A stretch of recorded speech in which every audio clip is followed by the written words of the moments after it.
কি খাইছা কি খাইছা নাম নাম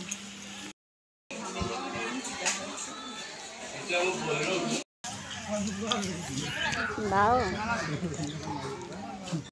ৰাতিপুৱা ভাত পানী খাই বৈ উঠিলোঁ উঠি আকৌ এতিয়া দুপৰীয়া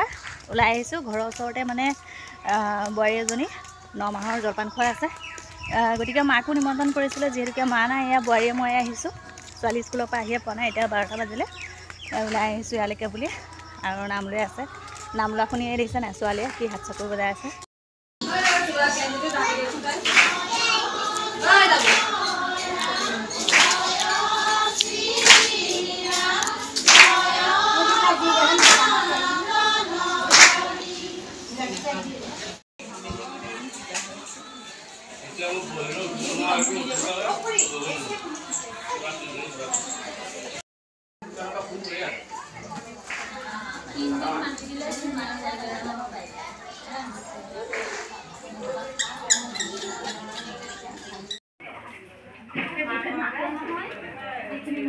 উঠাই দিছোঁ দেই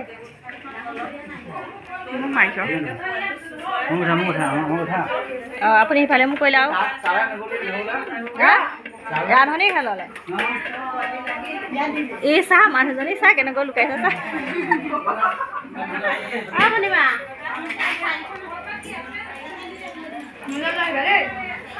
খাইছা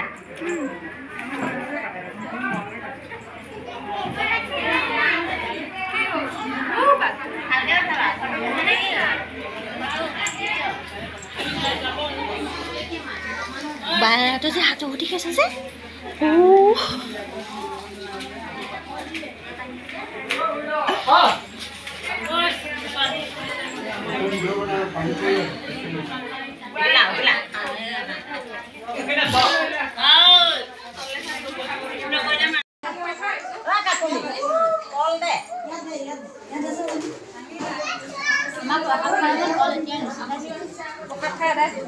মিলনি মই ৰখি আছো দেই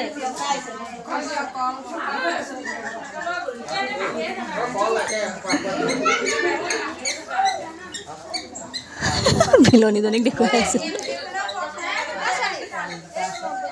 এয়া এতিয়া প্ৰসাদ খাই বৈ আজৰি হ'লোঁ তাৰপাছত এইফালে এয়া ভাত খাবৰ কাৰণে বহিছোঁ পাপৰ ফ্ৰাই আৰু এইফালে পনীৰ তৰকাৰী ৰঙালাও চব্জি এখন আছিলে আৰু এইফালে সৰু আলু গুটি এখন ভাজি আছিলে আৰু এইফালে পায়স খুৱাইছে আৰু মিষ্টি আৰু আপোনালোকে ভিডিঅ'টো চাই কেনেকুৱা পালে জনাবলৈ নাপাহৰিব আৰু তেওঁ 9 মাহ এতিয়া বৰ্তমান সোমালে যিহেতুকে 9 মাহ চলি আছে এবাৰ প্ৰথম প্ৰেগনেঞ্চি হয় গতিকে সকলোৱে আশীৰ্বাদ কৰিব যাতে ভালে কুশলে তেওঁ দিনবোৰ পাৰ হৈ যায় আৰু আমাৰ ঘৰৰ একে ওচৰৰে হয়